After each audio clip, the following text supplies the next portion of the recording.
अरमान रहीम अस्सलाम नाज़रीन। मैं सबसे पहले बता दूं कि ये वीडियो 18 साल से कम या जो माइनर्स हैं वो ना देखें। मैं अवॉइड करता हूं कि मैं इस तरह की स्टोरीज़ बिल्कुल ना करूं, लेकिन ये स्कैंडल इतना बड़ा था कि मुझे इस पे बात करना पड़ रही है। सो लिहाजा मैं पहले रिक्वेस्ट करूंगा कि 18 साल से कम बच्चे जो हैं कोशिश करें कि ये वीडियो ना देखें। कहानी ऐसी है जनाब कि हमने देखा कि भावलपुर वाला स्कैंडल, आए दिन रेप स्कैंडल्स आते हैं, वीडियोज़ लीक हो रही हैं, लोगों की प्राइवेसी ख़त्म हो गई हुई है इस मुल्क के अंदर। जब से ये मोबाइल सीसीटीवी कैमराज ये वो आए हैं, पता नहीं कैसी कैसी कैसी वीडियोस रिकॉर्ड हो रही होती हैं लोगों की, और कोई बंदा पूछने वाला नहीं। यहाँ पर तो खैर सियासतदानों की ज़ाती ना वीडियोस जो थी वो अपनी हक्कल हाल के जो रिश्ते थे उनके उनके साथ वीडियोस बनाकर इस मुल्क में लीक कर दी गई, और कोई बंदा पूछने वाला नहीं है। अब क्या कहे बंदा इसके ऊपर, क्या चीखे, क्या बात करे। एनीवेज, एक इसी किस्म की स्टोरी सेंट्रल पंजाब से है, जहाँ पर हमें लगता है कि अवाम पढ़ी लिखी है, कोई वो साउथ का आखिरी कॉर्नर नहीं है, सिंध नहीं है, कोई बलूचिस्तान के आखिरी कॉर्नर की वीडियो नहीं है जहाँ पर इस तरह के मजालिम हो सकते हैं।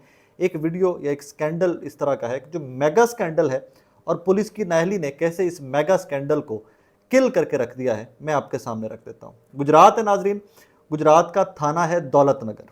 थाना दौलत नगर में कहानी क्या होती है जनाब कि वहाँ पर एक मुलजिम है, मैं आगे चल के उसकी डिटेल्स भी आपको बताता हूँ। वो खवातीन से दोस्ती करता है, पैसे कैसे लगाता है। मैंने सुना है कि उसके भाई बाहर हैं, पाकिस्तान से बाहर के ममालिक में रहते हैं, सो पैसे कैसे हैं उनके पास, वो पैसे लगाता है।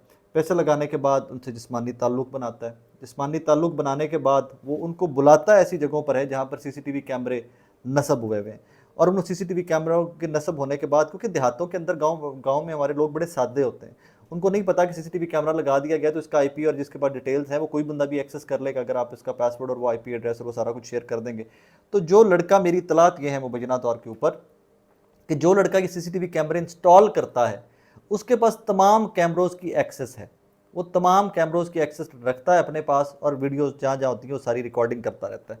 अब जनाब वाली कहानी क्या है, गुजरात का दौलत नगर थाना हो गया।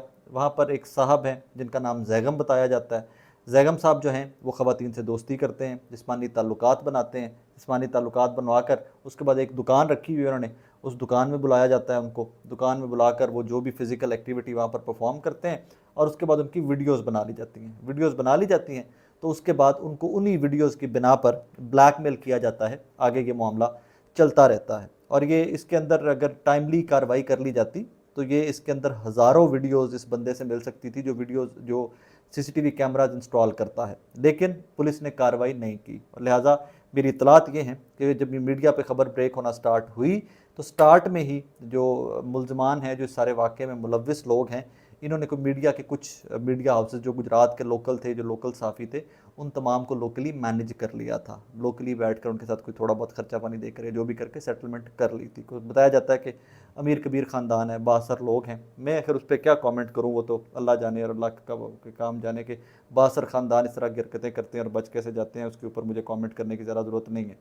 अब आगे चलिए, तो जनाब होना ये चाहिए कि एक खातून की वीडियो लीक हो गई है इसके अंदर, वो मैं कोशिश करता हूँ मैं साथ लगा के, लेकिन उसमें कुछ मुझे ज़्यादा ब्लर नहीं करना आ रहा, बहुत ज़्यादा ब्लर नहीं मैं कर सकता उसको, लेकिन फिर भी वो जो दिखा सकता हूँ आपको, कम अज़ कम मैं वो कम अज़ कम स्क्रीन शॉट ही लगा के आपको साथ कुछ दिखा देता हूँ। तो जनाब कहानी आगे चलती है, पुलिस के पास जाती है कहानी, और पुलिस का इसके ऊपर वर्जन जो है, या पुलिस की जो इसके ऊपर जवाब था, वो बहुत ही इंटरेस्टिंग जवाब है। पुलिस कहती है जी कि ये जो हो रहा है वीडियो के अंदर, हमने भी देखा है, ये सोशल मीडिया पे बड़ी वायरल हो गई है वीडियो, ये हमने भी देखी है, हमारे सामने भी आई है, लेकिन क्या आपको नहीं लगता कि ये वीडियो जो है ये कंसेंशुअल है, ये रजामंदी से बन रही है, ये दोनों पार्टीज़ जो हैं वो रजामंद है। यार अल्लाह के बंदो, कोई जी शोर इंसान, कोई बंदे का पुत्र जो बहनों वाला है, जो बेटियों वाला है, जो किसी बहन बेटी से किसी से गलती कोताही हो भी हो, वो कौन लोग होंगे कि जो अपनी वीडियोस खुद सोशल मीडिया के ऊपर वायरल करवाते फिरें। ये मुमकिनात में से है क्या? क्या आपको लगता है कि ये मुमकिन है कि वो लोग खुद से इस तरह की वीडियो वायरल करवाएंगे? बिल्कुल नहीं। इसके ऊपर खुदकुशियाँ हो जाती हैं, इसके ऊपर ख़ानदान उजड़ जाते हैं।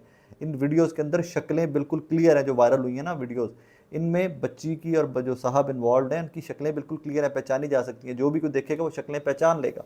लिहाजा यहाँ पर पुलिस ने ये एफआईआर देने से इनकार कर दिया, ये कहकर कि जनाब ये जो वीडियो है जिसके अंदर गलाजत हो रही है, जिसमें बहुत घटिया हरकत हो रही है, ये दोनों जानिब से है। ये वीडियो बाहमी रजामंदी का नतीजा है, लिहाजा हम इसके ऊपर एफआईआर नहीं दे सकते। और इसके बाद वीडियो वायरल पहले की हो चुकी हुई थी। इसके बाद मुल्ज़मान को मौका मिल गया, वो जो सीसीटीवी कैमरे लड़का इंस्टॉल करता है, जिसने एक्सेस अपने पास रखी हुई है हर चीज़ की, वो उसको मौका मिल गया कि वो तमाम डेटा या तमाम वीडियोज़ जो है वो डिलीट कर दे या उनको छुपा दे या कहीं आगे पीछे लगा दे। अब यहाँ पर मेरा सवाल डीपीओ गुजरात जो हैं उनसे है, जो दौलत नगर के एसएचओ हैं उनसे है, और बल्कि आईजी पंजाब से पूछा जाना चाहिए, क्या आईजी साहब किसी भी खातून की वीडियो अगर सोशल मीडिया पे वायरल हो जाती है तो इस्लामिक रिपब्लिक ऑफ पाकिस्तान में क्या आपकी जिम्मेदारी नहीं है कि उस जुर्म को रोकना, उस गलाजत को रोकना? क्या जब तक कोई आपके थाने के बाहर आकर एहतजाज नहीं करेगा, जब तक कोई बहन बेटी कत्ल नहीं हो जाएगी, जब तक आकर कोई आपके कत्ल अपने आप को नहीं करेगा, तब तक आप एफआईआर नहीं देंगे, तब तक आप उनको रोकेंगे नहीं कि बेशर्मो तुम क्या कर रहे हो? वैसे तो मुझे इस मुल्क से बहुत हाई होप्स कभी भी नहीं रही, अब कुछ रिसेंट टाइम्स के बाद I would be very honest with you guys. साने भावलपुर होता है, इंक्वायरी चो एक एक करके बंदे निकलते जाते हैं। साढ़े वो जैयद साफ़ी जिन्होंने खबर ब्रेक की वो जाके सबूत नहीं पेश करते, उत्थे जाके गल ही नहीं करते यार। मतलब मेरे पास ये स्टोरी आई है तो भाई मुझे इसके साथ वीडियोज़ आई हैं ना, मेरे पास सबूत मौजूद है कि यार ये वीडियोज़ हैं इस बंदे की, तो ये वीडियोज़ देख लें आप जिनमें ये सारा कुछ हो रहा है, ये वीडियोज़ हैं जो वायरल हुई हैं, मेरे पास यही सबूत है और वही मैं साथ लगा कर ये वीडियो कर रहा हूँ। लेकिन एट द सेम टाइम अगर बहावलपुर वाले साने की इंक्वायरी इस तरह की होती कि उसमें जो पकड़े जाने चाहिए लोग थे या जो इन्वॉल्व लोग थे, अगर आप उनको पकड़ लेते तो कहानी बहुत मुख्तलिफ होती है, आज कहानी बहुत ही डिफरेंट होती। इस तरह के वाक़यात करने से पहले लोग 1000 एक दफ़ा सोचते, लेकिन आपने वो कहानी आई, व्यूज़ लिए लोगों ने, फेसबुक पे भी मिलियंस में गई वीडियो, यूट्यूब पे भी मिलियंस में गई, पैसे कमाए, उसके बाद लोगों की बहन बेटियों को बेइज्जत कर करवा के, इदारे को बेइज्जत कर करवा के, उसके बाद सब के सब सो गए, जैयद साफ़ी भी सो गए, पुलिस भी सो गई, और वो तमाम लोग जो सोशल मीडिया एक्टिविस्ट थे। अब कहाँ है भावलपुर वाली स्टोरी? इसी तरह ये गुजरात वाली स्टोरी है। ये गुजरात वाली स्टोरी के अंदर आज शोर मचा है, पुलिस एक्शन लेगी, पुलिस की सेटलमेंट करेगी, उस तो बाद मुंडा बाहर आ जाएगा। वो कुड़ी जी है वे अल्लाह ना करे अगर वो शादीशुदा है तो तलाक होगी, और अगर वो शादीशुदा नहीं है तो उन्होंने रिश्ते में प्रॉब्लम होंगे, खानदान तबाह हो जाएंगे, मुंडा तो टिकट पड़ेगा, बाहर टुर जाएगा, मौजा मारेगा, चिल पुलिस वाले ने खर्चा ले लिया, साफिया ने खर्चा ले लिया, स्टोरी खत्म हो गई। और यही बच्चा तो कि जानवर ही कहो इन्होंने जिन्हें वीडियो लीक की है, जिन्हें नाजेब हरकत की है, यह मुंडा अपने दोस्तों यार बह के अपने आप बड़ा व्डा चौधरी तो बड़ा व्डा डॉन बन के विखाएगा कि वेखो मैं की करदा फिरना वा, तो मैंने कोई बंदा इस मुल्क पुछता नहीं, तो मैंने कोई बंदा इस मुल्क दसता नहीं। डीपीओ साहब धीआं भैणां हर बंदे दियां ने, एसएचओ साहब धीआं भैणां हर बंदे दियां ने, आईजी साहब धीआं भैणां हर बंदे दियां ने। ये जुल्म किसी दे नाल भी हो सकता है जनाब, ये अज इन्हां दे नाल होया गुजरात वालियां दे नाल, कल नूं लाहौर वालियां दे नाल भी होना है यार। ये हर बंदे दे नाल हो सकता है, किसी दे नाल भी हो सकता है। डकिया करो, ਜਦੋਂ ਤੁਹਾਨੂੰ ਇਨਫੋਰਮੇਸ਼ਨ ਆ ਗਈ ਕਿ ਇਸ ਬੱਚੇ ਇਸ ਮੁੰਡੇ ਜ਼ੁਲਮ ਕੀਤਾ ਕਿਸੇ ਬੱਚੀ ਦੇ ਨਾਲ, ਉਹਦੀ ਵੀਡੀਓ ਬਣਾ ਕੇ ਪਬਲਿਕ ਹੋਈ ਹੈ, ਲੀਕ ਹੋਈ ਹੈ, ਉਹਨੂੰ ਤੁਸੀਂ ਕੌਣ ਹੁੰਦੇ ਹੋ ਰਜ਼ਾਮੰਦੀ ਦੇ ਆ ਕੇ ਤੇ ਤੁਸੀਂ ਚੁੱਪ ਕਰਾਉਣ ਵਾਲੇ? ਤੁਹਾਨੂੰ ਫੜੋ ਉਹਨੂੰ, ਉਹਦੇ ਕੋਲ ਸਬੂਤ ਲਵੋ ਕਿ ਸੀਸੀਟੀਵੀ ਕੈਮਰੇ ਨਾਲ ਰਿਕਾਰਡਿੰਗ ਹੋਈ ਹੈ, ਕਿੰਨਾ ਕੁ ਡੇਟਾ, ਕਿੰਨਾ ਕੁ ਗੰਦ, ਕਿੰਨੀਆਂ ਕੁ ਧੀਆਂ ਭੈਣਾਂ ਬਲੈਕਮੇਲ ਹੁੰਦੀਆਂ ਪਈਆਂ ਹੋਣਗੀਆਂ, ਤੁਹਾਨੂੰ ਅਹਿਸਾਸ ਨਹੀਂ ਹੋਇਆ? ਤੁਸੀਂ ਪੁਲਿਸ ਵਾਲੇ ਹੋ ਕਿ ਤੁਸੀਂ ਕੀ ਸ਼ੈ ਹੋ ਕਿ ਮਤਲਬ ਤੁਹਾਨੂੰ ਇੱਕ ਸਟੋਰੀ ਐਡੀ ਵੱਡੀ ਲੱਭੀ ਹੈ, ਕਿੱਡਾ ਵੱਡਾ ਮੈਗਾ ਸਕੈਂਡਲ ਤੁਹਾਨੂੰ ਲੱਭਿਆ ਜਿਹਦੇ ਵਿੱਚ ਹਜ਼ਾਰਾਂ ਲੋਕ ਮੁਬੈਨਾ ਤੌਰ ਤੇ ਇਨਵੋਲਵ ਨੇ, ਕਿ ਬਹੁਤ ਸਾਰੀਆਂ ਲੋਕਾਂ ਦੀਆਂ ਧੀਆਂ ਭੈਣਾਂ ਦੀਆਂ ਵੀਡੀਓਜ਼ ਇਹਨਾਂ ਬੇਸ਼ਰਮਾਂ ਦੇ ਕੋਲ ਨੇ, ਤੁਸੀਂ ਉਹਦੇ ਉੱਤੇ ਐਕਸ਼ਨ ਲੈਣ ਦੀ ਬਜਾਏ ਤੁਸੀਂ ਆਂਦੇ ਪਏ ਹੋ ਕਿ ਜੀ ਇਹ ਤੇ ਬਾਹਮੀ ਰਜ਼ਾਮੰਦੀ ਦਾ ਮਾਮਲਾ ਹੈ, ਅਸੀਂ ਇਹਦੇ ਕੁਝ ਨਹੀਂ ਕਰ ਸਕਦੇ। ਉਹ ਸਰ ਬਾਹਮੀ ਰਜ਼ਾਮੰਦੀ ਇਹਦੇ 'ਚ ਕੀ ਹੋਣੀ ਹੈ?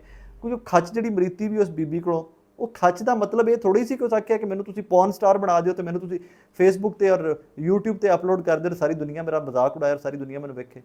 ਕੀ ਕਰਦੇ ਪਏ ਯਾਰ? ਅੱਲਾ ਦਾ ਨਾਂ ਲਵੋ, ਇਹਦੇ ਤੇ ਐਕਸ਼ਨ ਲਵੋ, ਮੁੰਡਾ ਫੜੋ, ਉਹ ਮੁੰਡੇ ਦੇ ਨਾਲ ਜਿਹੜੀਆਂ ਬਾਕੀ ਵੀਡੀਓਜ਼ ਨੇ ਉਹ ਟਰੇਸ ਆਊਟ ਕਰੋ, ਲੋਕਾਂ ਦੀਆਂ ਧੀਆਂ ਭੈਣਾਂ ਦੀ ਜਾਨ ਛੁਡਾਓ, ਉਹਨਾਂ ਦੇ ਜਿਹੜੇ ਉਤਲਾ ਸਾ ਉੱਤੇ ਤੇ ਥੜਾ ਸਾ ਥੱਲੇ ਅੜਿਆ, ਕਿੰਨੇ ਖਾਨਦਾਨ ਤਬਾਹ ਹੋ ਸਕਦੇ ਨੇ ਇਹਦੇ 'ਚ, ਉਹ ਬਚਾਓ। ਅੱਜ ਇੱਕ ਵੀਡੀਓ ਦੇ ਉੱਤੇ ਕੰਮ ਤੁਸੀਂ ਨਹੀਂ ਕੀਤਾ, ਐਕਸ਼ਨ ਨਹੀਂ ਲਿਆ, ਹੁਣ ਅੱਗੇ ਸਾਰੀਆਂ ਵੀਡੀਓ ਜਿਹੜੀਆਂ ਨਾ ਮੁੰਡਿਆਂ ਕੋਲ ਹੈ ਨੇ ਉਹਦੇ ਤੇ ਬਲੈਕਮੇਲ ਕਰਦੇ ਰਹਿਣਗੇ, ਧੀਆਂ ਭੈਣਾਂ ਲੋਕਾਂ ਦੀਆਂ ਬਲੈਕਮੇਲ ਹੁੰਦੀਆਂ ਰਹਿਣਗੀਆਂ, ਜਦੋਂ ਤੱਕ ਕਿ ਤੁਹਾਡੇ 'ਚੋਂ ਆਪਣੇ ਕਿਸੇ ਦੀ ਧੀ ਭੈਣ ਨਹੀਂ ਹੋਵੇਗੀ, ਕੋਈ ਐਕਸ਼ਨ ਨਹੀਂ ਹੋਵੇਗਾ। ਉਹ ਮੇਰਾ ਵੀਰ, ਧੀਆਂ ਭੈਣਾਂ ਸਾਰੀਆਂ ਸਾਂਝੀਆਂ ਹੁੰਦੀਆਂ ਨੇ, ਇਹ ਵੀ ਤੁਹਾਡੀ ਧੀ ਭੈਣ ਹੈ, ਮੇਰੀ ਵੀ ਧੀ ਭੈਣ ਹੈ ਯਾਰ, ਸਾਰੀਆਂ ਦੀਆਂ ਸਾਂਝੀਆਂ ਹੁੰਦੀਆਂ ਨੇ ਧੀਆਂ ਭੈਣਾਂ ਤੇ। ਅੱਲਾ ਦਾ ਨਾਂ ਜਿਹਦੇ ਤੇ ਐਕਸ਼ਨ ਲਵੋ, ਆਈਜੀ ਸਾਹਿਬ, ਪੁਲਿਸ ਵਾਲੇ, ਬਾਕੀ ਸਾਰੇ ਜਿਹੜੇ ਰੈਲੇਵੈਂਟ ਲੋਕ ਨੇ, ਉੱਥੇ ਦੇ ਅਫਸਰਾਨ ਨੇ। ਉਹ ਸੁਣਿਆ ਕਿ ਜਿਹੜੇ ਡੀਪੀਓ ਗੁਜਰਾਤ ਹੈ ਕੋਈ ਰੈਂਕਰ ਅਫਸਰ ਹੈ, ਉਹ ਯਾਰ ਭਾਈਜਾਨ ਤੁਸੀਂ ਤਾਂ ਥੱਲੇ ਉੱਠ ਕੇ ਆਏ ਹੋ, ਤੁਸੀਂ ਸਾਰੇ ਮਾਮਲਾਤ ਨੂੰ ਪੀਐਸਪੀ ਤੋਂ ਬਹੁਤ ਬਿਹਤਰ ਜਾਣਦੇ ਹੋ, ਉਹਦੇ ਇਹਦੇ ਤੇ ਐਕਸ਼ਨ ਲਵੋ, ਫੜੋ ਮੁੰਡਿਆਂ ਨੂੰ, ਇਹਨਾਂ ਨੂੰ ਚਾਰ ਲਿੱਤਰ ਮਾਰੋ, ਇਹਨਾਂ ਕੋਲ ਸਾਰੀਆਂ ਵੀਡੀਓਜ਼ ਲਵੋ, ਪਰਚੇ ਦਿਓ ਇਹਨਾਂ ਤੇ, ਇਹਨਾਂ ਨੂੰ ਜੇਲ੍ਹਾਂ 'ਚ ਘੱਲੋ ਤਾਂ ਕਿ ਸਾਰੀ ਜ਼ਿੰਦਗੀ ਬੰਦੇ ਦੇ ਪੁੱਤਰ ਬਣ ਕੇ ਬਾਹਰ ਆਉਣ। ਤੁਸੀਂ ਇਹਦੇ 'ਚ ਬਹਿ ਕੇ ਆਪਣੇ ਮਾਮਲਾਤ 'ਚ ਪਏ ਹੋ, but that's the country we live in.